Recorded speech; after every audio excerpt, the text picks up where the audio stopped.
Hello, everyone. Again, my name is Chelsea Regis. As discussed in my introduction speech, I am from a very small town, so moving to Williamsville was definitely a culture shock to me. One of the hardest parts about moving to Buffalo was actually having to be on my own again, as my boyfriend is a Pennsylvania State Trooper and, of course, has duties to fill back home. Living in Buffalo now for a few months, I am finally starting to adjust and can find my way back home and around town without my GPS, which is a huge accomplishment for myself. I have also noticed several pros and cons when comparing my hometown to Williamsville. Since positivity is a great quality to possess, I will discuss the pros about Williamsville first. I love the ability to look up any store, any restaurant, and immediately jump in the car and go. Unfortunately, at home, you must drive at least 15-20 minutes to even have access to gas and groceries.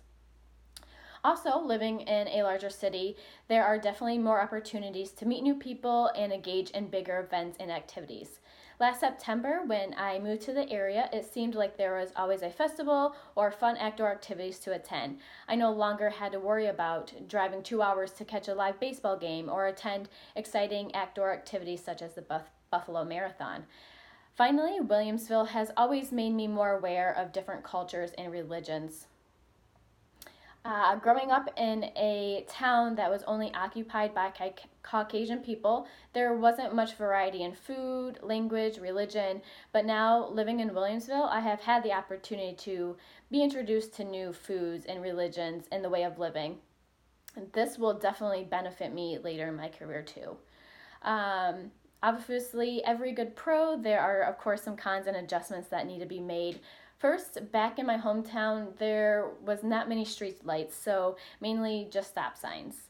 When first coming to Williamsville, I was nervous to be the first one stopped at a red light because I always got myself confused on if I turn or if I have to wait for the car across the way to turn first.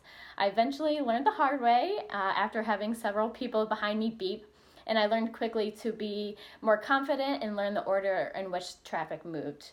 Another con is having to wait in traffic. Although your destination may be 5 minutes, just a 5 minute commute, you still need to be prepared to leave at least 30 minutes beforehand. Whereas back home, your destination may be a further distance, but due to low traffic, it can easily be turned into a quick commute. Finally, noise and security are also a factor when discussing Williamsville from my hometown. Growing up, it was normal to leave your house unlocked and your key still in the ignition but I learned quick that I am not in Duke Center anymore and I must be more cautious with my surroundings. Although Williamsville prides themselves on the safety of their town, and that was actually one reason why I decided to live in this area, being a single female, you can never be too cautious. Finally, living close to a semi-busy street and airport, I've grown to appreciate the quiet country living scene. And I am definitely grateful to have had the opportunity to live in Williamsville and experience, a lot of different things. And this will definitely be one that I will cherish and use for my future endeavors.